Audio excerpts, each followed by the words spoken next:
축복합니다. 축복합니다. 예수님께서 예루살렘에 입성하셨습니다. 그래서 매매하는 자들의 상을 다 뒤집어 푸셨습니다. 그리고 이 성전에 이제 함부로 물건을 가지고 다니지 말라라고 말씀하셨습니다. 이 이야기를 들은 대제사장들과 서기관들은 어떻게 했어요?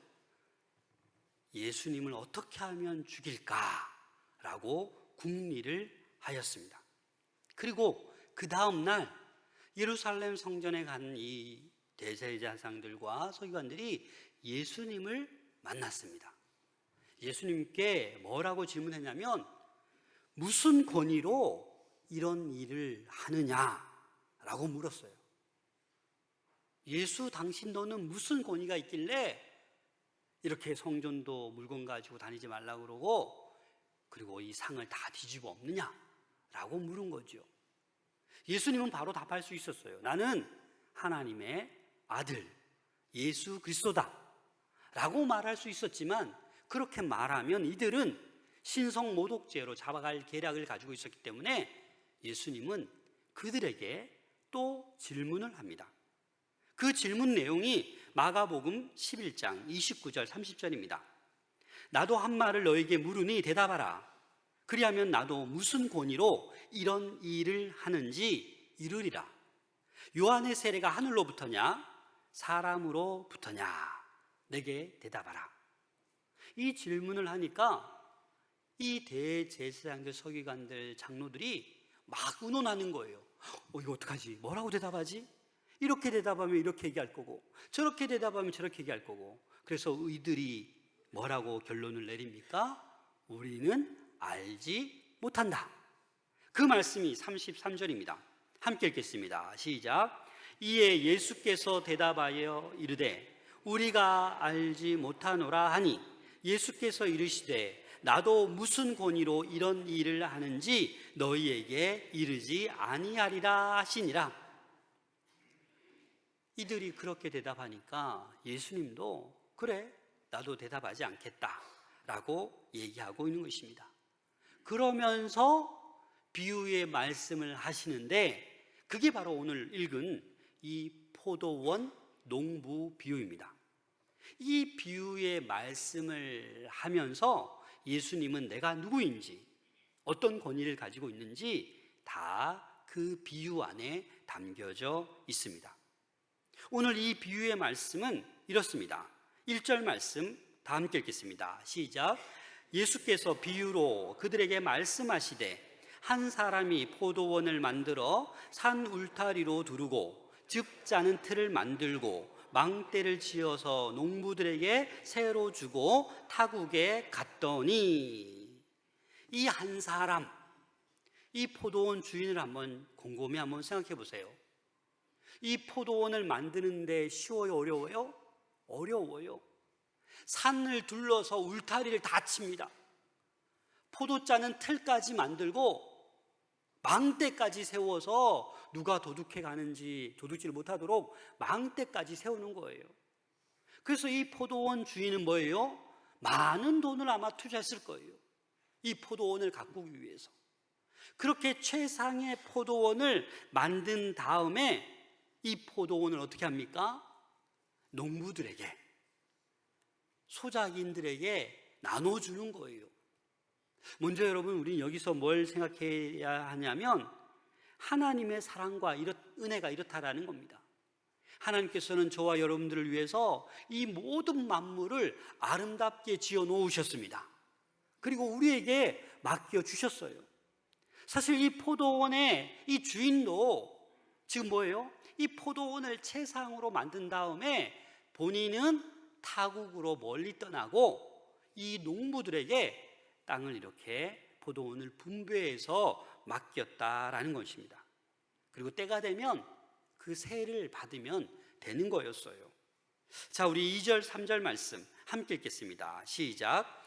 때가 이름에 농부들에게 포도원 소출 얼마를 받으려고 한 종을 보내니 그들이 종을 잡아 심히 때리고 거저 보내었거늘. 먼저 때가 되매, 때가 이름에. 이 말은 무슨 말이겠습니까? 이 주인은 이 포도나무가 처음에 심어서 자라고 열매 맺는 그 시기를 알고 있었어요.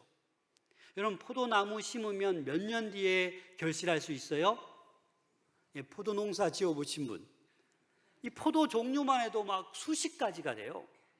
일반적으로 포도나무를 심은 다음에 4년, 5년 되어야 결실을 할 수 있는 거예요.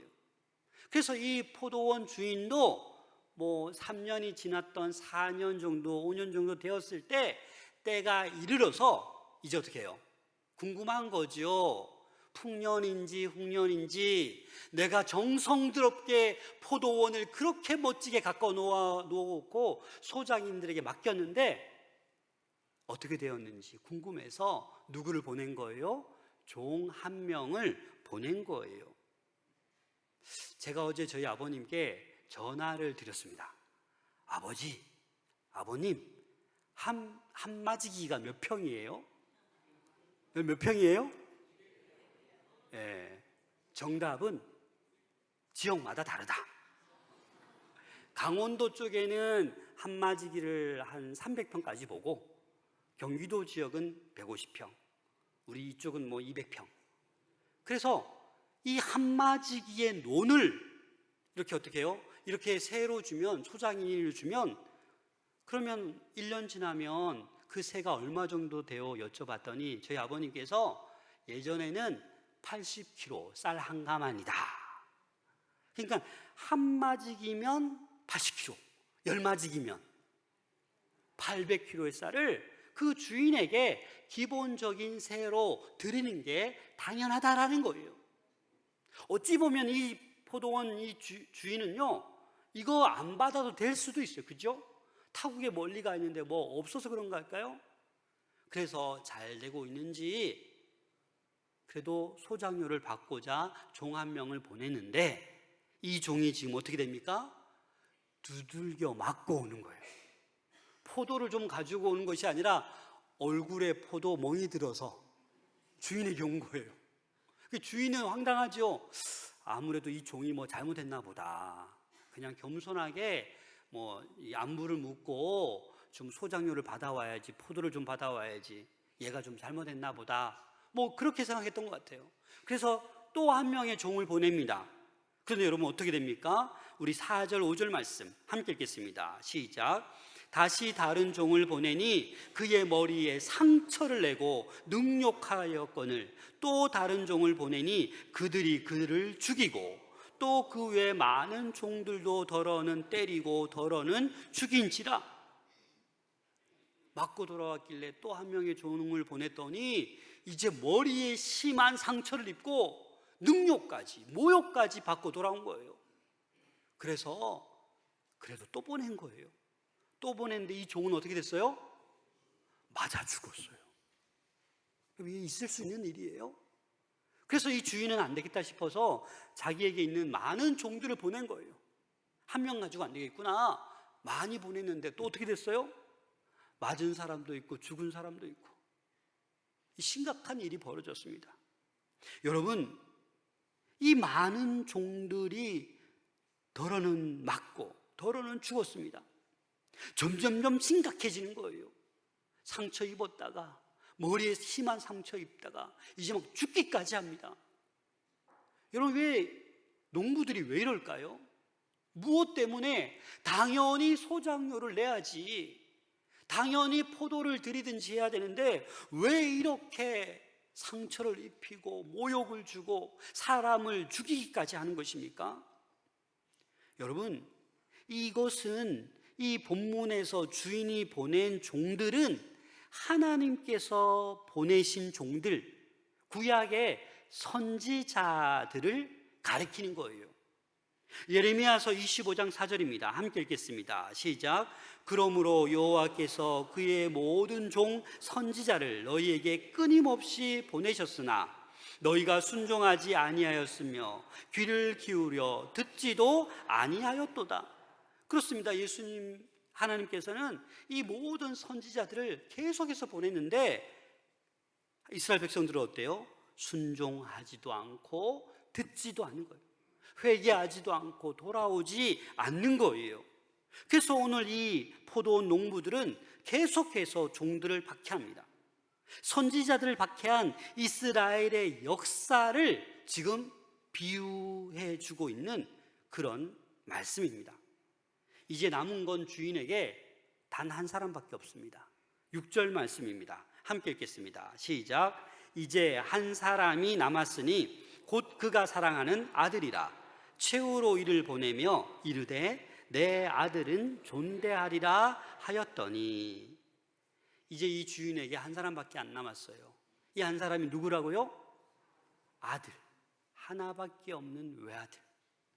그래서 이 주인은 설마 나는 지금 나이가 많아서 내가 직접 못 가지만 나의 모든 것을 상속받을 내 아들이 가면 그 농부들이 우리 종들은 때리고 뭐 이렇게 보냈지만 우리 아들은 존대하겠지, 존경하겠지 라고 보내었는데, 그럼 어떻게 되었습니까?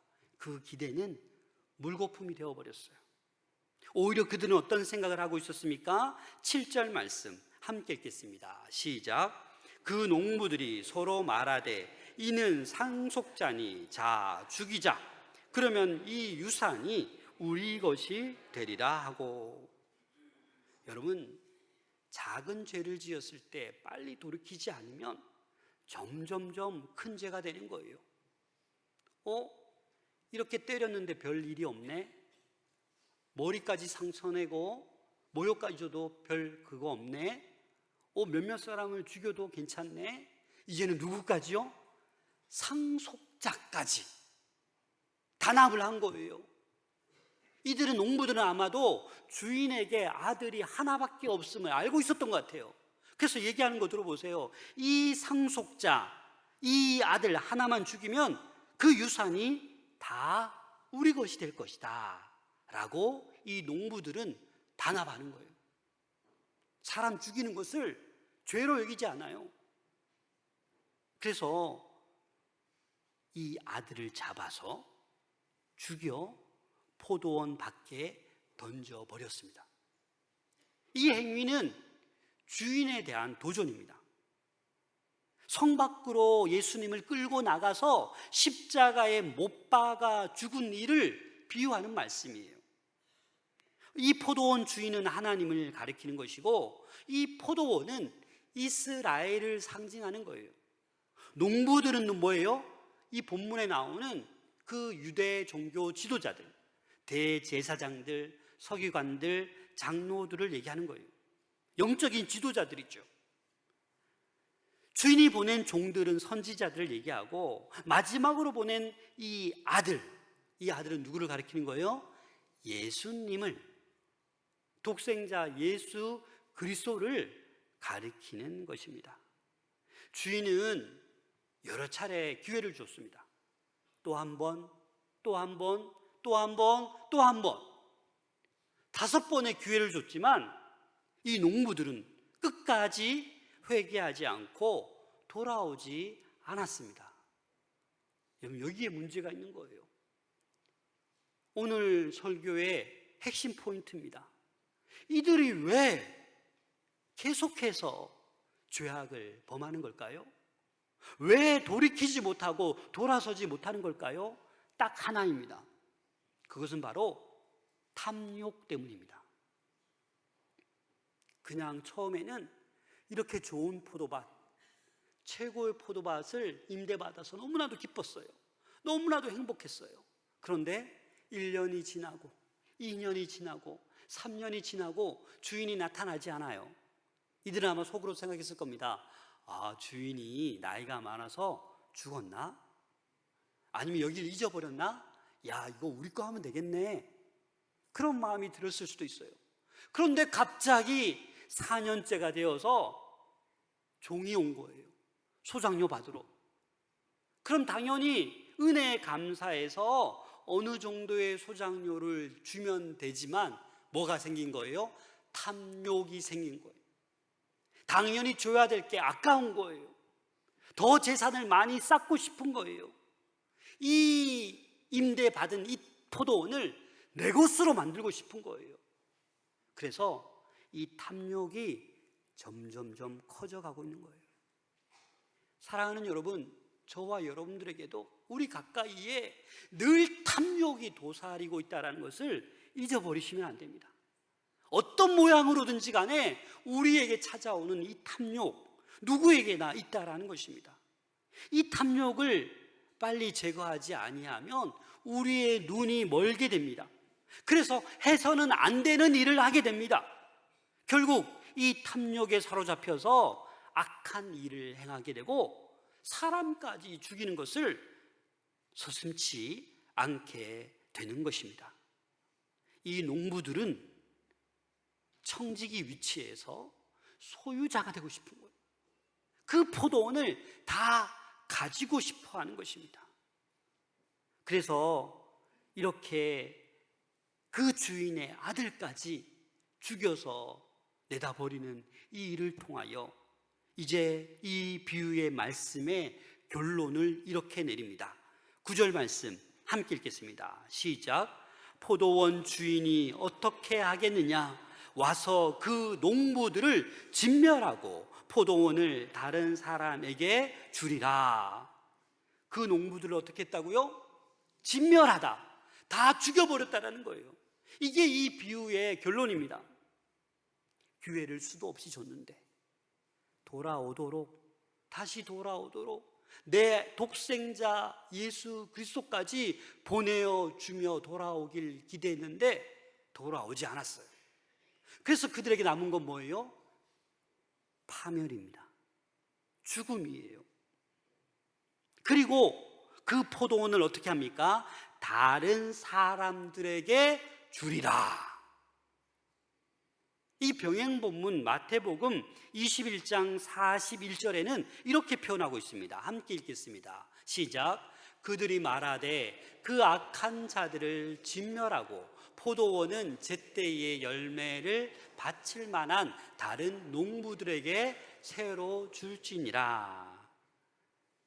때가 되어서 오히려 포도 수확을 주인에게 찾아와서 갖다 주는 게 정상인데 오히려 와서 좀 봤는데도 새도 주지도 않고 종들을 다 죽이는 이들의 것을 다 빼앗아 가셔서 누구에게 준다라는 거예요? 제때의 열매를 바칠 만한 다른 농부들, 다시 말해서 하나님을 경외하는 사람, 신실한 사람, 이방인들까지 포함한 새로운 이스라엘, 그들에게 다 주겠다라는 거예요. 그렇습니다. 우리가 선한 청지기가 되어 살아갈 때 하나님께서는 우리에게 많은 것을 더해 주십니다. 그런데 이 포도원 농부들처럼 악하게 살아가면 우리의 것을 다 빼앗아 가시고 결국은 죽음이, 심판이 우리에게 임하는 것입니다. 그래서 오늘 본문에 보면 이제 대제사장들과 서기관들에게 예수님께서 이렇게 물으십니다. 우리 10절 11절 말씀 함께 읽겠습니다. 너희가 성경에 건축자들이 버린 돌이 모퉁이의 머릿돌이 되었나니 이것은 주로 말미암아 된 것이요 우리 눈에 놀랍도다 함을 읽어보지도 못하였느냐 하시니라. 여러분, 이 말씀은요 시편 118편 22절 23절 말씀을 그대로 인용한 거예요. 이 말씀을 세 번역으로 다시 한번 읽어보겠습니다. 시작. 너희는 성경에서 이런 말씀을 읽어보지 못하였느냐? 집을 짓는 사람이 버린 돌이 집 모퉁이의 머릿돌이 되었다. 이것은 주님께서 하신 일이요 우리 눈에는 놀랍게 보인다. 그렇습니다. 여러분, 이 건축자는 누구를 얘기하는 거예요? 악한 농부들, 이스라엘 종교 지도자들, 대제사장들, 서기관들, 장로들, 이 영적인 지도자들이 이 건축자들이 어떻게 했다고요? 돌을 어떻게 했다고요? 그냥 버려버렸어요. 버렸다라는 것은 뭡니까? 예수님을 십자가에 죽임당하도록 버렸다라는 거예요. 근데 그 모퉁이 돌이 어떻게 됐다고요? 머릿돌이 되었다고요. 이 머릿돌은 가장 중요한 돌이에요. 이 돌을, 머릿돌을 중심으로 건축이 이루어지는 거예요. 예수님을 버렸어요. 십자가에 못 박혀 죽기까지 버렸어요. 그런데 하나님께서는 어떻게 해요? 그 예수님을 부활시키시고 승천시키셨어요. 우리를 위해서 구원의 통로로 삼으셨습니다. 그래서 예수 그리스도가 뭐라고 얘기하고 있는 거예요? 머릿돌이 되셨다라고 얘기하는 거예요. 12절 말씀 함께 읽겠습니다. 시작. 그들이 예수의 이 비유가 자기들을 가리켜 말씀하심인 줄 알고 잡고자 하되 무리를 두려워하여 예수를 두고 가니라. 그렇지 않아도 예수님은 어떻게 죽일까 막 궁리했었는데 또 이런 비유의 말씀이 누구를 향한 거예요? 본인들을 향한 것을 깨닫고 나니까 지금 빨리 잡아 예수님을 죽이고 싶었는데 무리들이 있으니까 두려운 거예요. 그래서 뭐예요? 아무 말 못하고 어떻게 하셨다? 예수를 두고 그냥 가버린 거예요. 여러분, 하나님의 아들이시고 교회의 머리이신 이 예수님 당신 자신의 권위로 성전을 깨끗이 했다라는 것을 이 비유를 통해서 말씀하고 있는 것입니다. 사랑하는 여러분, 탐욕의 눈이 먼 사람들의 최후가 바로 죽음입니다. 파멸입니다. 있는 것까지 결국은 다 빼앗기는 거예요. 내가 그 한 해의 소장료를 안 내서 내가 좀 더 가지는 것 같지만 그렇지 않다라는 거예요. 내야 될 것을 안 내면 기회를 수도 없이 줬지만 어떻게 되는 거예요? 다 빼앗겨 버린다라는 것입니다. 이 탐욕이라는 라틴어가 아바리티아라는 단어를 씁니다. 이 아바리티아라는 이 탐욕의 단어가 어떤 의미가 있냐면 남에게 베풀지 않고 재물 모으기에 급급하여 지나치게 인색한 것, 그게 바로 뭐예요? 탐욕이에요. 그냥 모으기에만 탐욕을 부리는 거예요. 계속 모으기만 하는 거예요. 그러다 보니까 베풀지 않으니까 어떻게 돼요? 많이 가졌는데 많이 가지면 가질수록 인색해지는 거예요. 탐욕은 말 그대로 돈을 더 벌고 소유물을 더 가지려고 하는 거예요. 그러다 보니까 점점 누구로부터 멀어지는 겁니까? 하나님으로부터 멀어지는 거예요. 하나님은 예배 못 드려요. 돈 벌어야 돼요. 하나님, 제가 돈 좀 많이 번 다음에 제가 예배 드릴게요. 봉사 드릴게요. 그런데 탐욕으로 인해서 돈만 모으다가 보면 어떻게 되는 것입니까? 2차 죄악을 짓는 거예요. 남을 괴롭히고 강도짓하고 빼앗고 살인까지 서슴지 않는 그런 탐욕이 놀라운 무서운 죄악을 낳게 된다라는 것입니다. 이 탐욕, 아바리티아는 이런 거예요. 강물이 바다로 막 흘러들어요. 여러분, 그러면 바다가 채워집니까?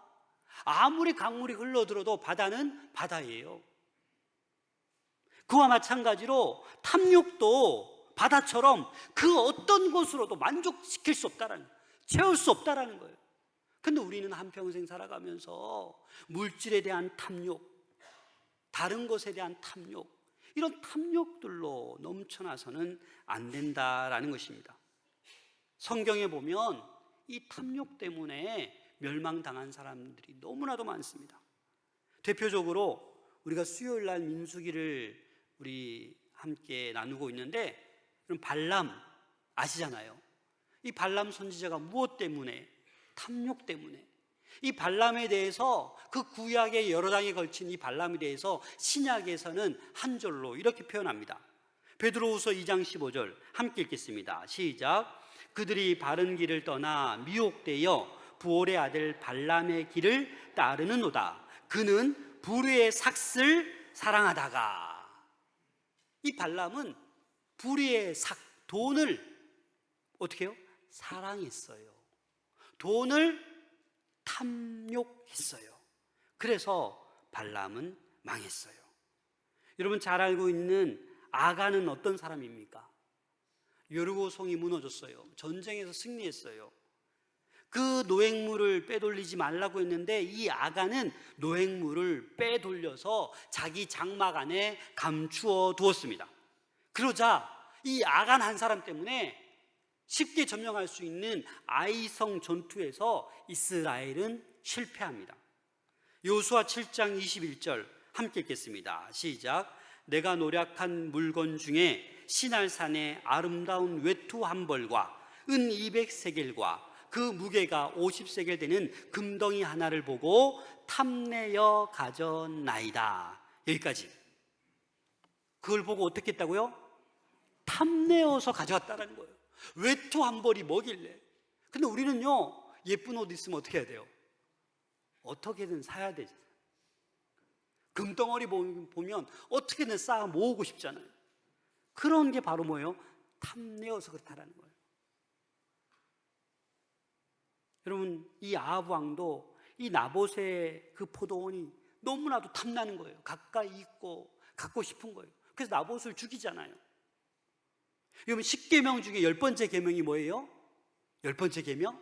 자, 출애굽기 20장 17절 함께 읽겠습니다. 시작. 내 이웃의 집을 탐내지 말라. 내 이웃의 아내나 그의 남종이나 그의 여종이나 그의 소나 그의 낙이나 무릇 내 이웃의 소유를 탐내지 말라. 여러분, 탐내십니까? 안 내십니까? 내지 말아야 되는데 우리 연약하기 때문에 탐내는 거예요. 와, 옆집에 더 좋은 게 있네? 우리 목장 말고 옆에 목장에 더 뭐가 있네? 라고 탐내는 거예요. 시기하는 거예요. 질투하는 거예요. 십계명에서도 탐내지 말라. 내 이웃의 아내나 그의 남종, 소나 낙이나 무릇 내 이웃의 그 소유를 탐내지 말라. 이 세상은 너무나도 지금 타락해져 가고 있습니다. 상상하지도 못하는 그러한 일들이 일어납니다. 왜요? 이 탐욕이 넘쳐나서. 탐욕이 절제되지 않으니까 수많은 악한 일들이, 우리가 상상할 수 없는 그러한 일들이 발생하고 있는 거예요. 신약에서는 아나니아와 삽비라, 여러분 잘 알지 않습니까? 사도행전 5장 3절에 보면 베드로가 이르되 아나니아야 어찌하여 사탄이 내 마음에 가득하여 내가 성령을 속이고 땅값 얼마를 감추었느냐. 이 아나니아와 삽비라는 땅을 팔아서 교회에 들여서 가난한 사람들하고 서로 통용하려고 헌금하려고 드렸거든요. 그 처음 마음이 바뀌었어요. 돈이 너무 많네. 뚝 떼어다 감췄어요. 그리고 나머지 드렸어요. 속였어요. 거짓말했어요. 즉사했습니다. 여러분, 우리가 하나님께서 저와 여러분들에게 주신 범위 안에서 우리는 하나님께 모든 은혜에 감사해서, 오늘 찬양도 보면 10,000가지 은혜라고 하잖아요. 그 10,000가지 은혜를 받았으면 한 가지라도 하나님께 돌려드리면 되는 거예요. 내가 물질이 있으면 작은 예물로 드리면 되는 거고, 내가 건강이 있으면 몸으로 봉사하고 전도하고 선교하고 섬기면 되는 거예요. 기도하고 찬양하면 되는 거예요. 그런데 우리는 그것을 하지 못하고 더욱더 많이 가지려고 탐내고 있다라는 것입니다. 디모데전서 6장 10절에 보면 바울은 탐욕에 대해서 이렇게 말하고 있습니다. 함께 읽겠습니다. 시작. 돈을 사랑함이 뿌리가 되나니 이것을 탐내는 자들은 미혹을 받아 믿음에서 떠나 많은 근심으로써 자기를 찔렀도다. 이것을 탐내는 자들, 이게 뭐예요? 돈이에요. 돈, 물질. 이게 일만하게 뿌리가 된다고요. 그래서 우리 믿음 생활하면서 이 돈의 문제를 극복하셔야 돼요. 이 돈에 의해서 우리가 믿음이 왔다 갔다 해서는 안 된다라는 거예요. 여러분, 그러면 어떻게 하면 이 탐욕을 이겨낼 수 있을까요? 저와 여러분들에게 늘 가까이에 탐욕이 도사리고 있는데 돈이라든지 명예라든지 권력이라든지 음란이라든지 모든 것이 우리 주변에서 탐욕으로 다가오고 있는데 어떻게 하면 우리가 이걸 이겨낼 수 있을까요? 바울은 이렇게 얘기합니다. 빌립보서 4장 11절 12절 함께 읽겠습니다. 시작. 내가 궁핍함으로 말하는 것이 나는 자족하기를 배웠노니 나는 비천에 처할 줄도 알고 풍부에 처할 줄도 알아. 모든 일 곧 배부름과 배고픔과 풍부와 궁핍에도 처할 줄을 아는 일체의 비결을 배웠노라. 아멘. 그럼 자족이에요, 자족. 내가 지금 나에게 주어진 삶, 나에게 주어진 소유에 감사하는 거예요. 이 농부들은 주인이 이렇게 울타리도 쳐놓고 포도즙 틀도 만들어주고 망대도 세워줬기 때문에 그걸 가지고 만족할 줄 알아요. 만족할 줄 알아요. 그런데 이 농부들은 탐욕 때문에 그것들을 청지기가 아니라 내 것으로 만들고 싶어서 때리고 죽이고 그 상속자까지, 그 주인의 아들까지 죽이게 되었다라는 것입니다. 이게 남의 얘기가 아니에요. 우리 안에 찾아오는 수많은 탐욕들을 제거하지 않으면 우리도 더 심각한 죄를 범할 수 있다라는 것입니다. 교부 크리소스톰은 진정한 부자에 대해서 이렇게 말했습니다. 재물을 많이 가진 사람이 아니라 재물의 욕심을 부르지 않고 만족하는 사람이 진정한 부자다. 정말 가난한 자는 재물이 부족한 사람이 아니라 욕심 때문에 좀처럼 만족 없는 사람이 정말 가난한 자다. 여러분 신앙생활 하시면서 지금 여러분 주어진 환경에 만족하십니까? 물질이 좀 부족해도 만족하고 계십니까? 건강이 좀 약해도 만족하고 계십니까? 자족하는 비결을 배우세요. 건강해도, 건강이 좋지 않아도, 때로는 돈이 많이 모아져도, 때로는 정말 경제적으로 너무 힘들지라도, 어떠한 형편에 있더라도 어떻게 해요? 스스로 만족할 수 있는 일체의 비결을 배울 수 있기를 소망합니다. 얼마 전에 어떤 집사님 저에게 이렇게 얘기했습니다. 목사님, 돌잔치하고 나서 뭐 이런저런 똑도 돌릴까 했는데 생명 살리기 위해서 큰 건 아니지만 그렇게 하기로 결정했습니다. 태바헌금 하기로 했습니다. 잘하셨습니다. 태바헌금이 뭐예요? 선경금이잖아요. 우리 선교사님들 새해가 구겨져 있는데 그 선경금 보내는 거예요. 생명을 살리는 거예요. 그래서 제가 너무 좋습니다 라고 했어요. 잠언 11장 24절입니다. 흩어 구제하여도 더욱 부하게 되는 일이 있나니 과도히 아껴도 가난하게 될 뿐이라. 이게 하나님의 방법이에요. 흩어 구제하여도 뭐예요? 남에게 나누어 주고 또 나누어 줘도 어떻게 된다고요? 부하게 된다고요. 세상 원리가 아니죠. 과도히 아껴도 가난하게 될 뿐이에요. 자기만을 위해서 인색하게 모으는 사람 진짜 가난한 거예요. 죽을 때 다 못 가져가면서 쌓아놔서 뭐예요, 그죠? 그래서 이 탐욕은 우리가 철저히 경계해야 할 죄라는 거예요. 우리의 지위, 우리의 소유, 교회의 직분도 하나님께서 우리에게 맡겨주신 거예요. 우리는 청지기일 뿐이에요. 그런데 선한 청지기가 되어야 되는데 맡겨진 지위, 소유, 교회의 직분을 가지고 악하게 사용해서는 안 된다라는 거예요. 어떤 직분, 어떤 지위, 어떤 소유를 가지고 있어도, 어떤 달란트를 가지고 있어도 선하게 사용하시는 여러분들 될 수 있기를 소망합니다. 진정한 선한 청지기는요, 실수나 잘못이 전혀 없는 게 선한 청지기가 아니에요. 완벽하지 않다라는 거예요.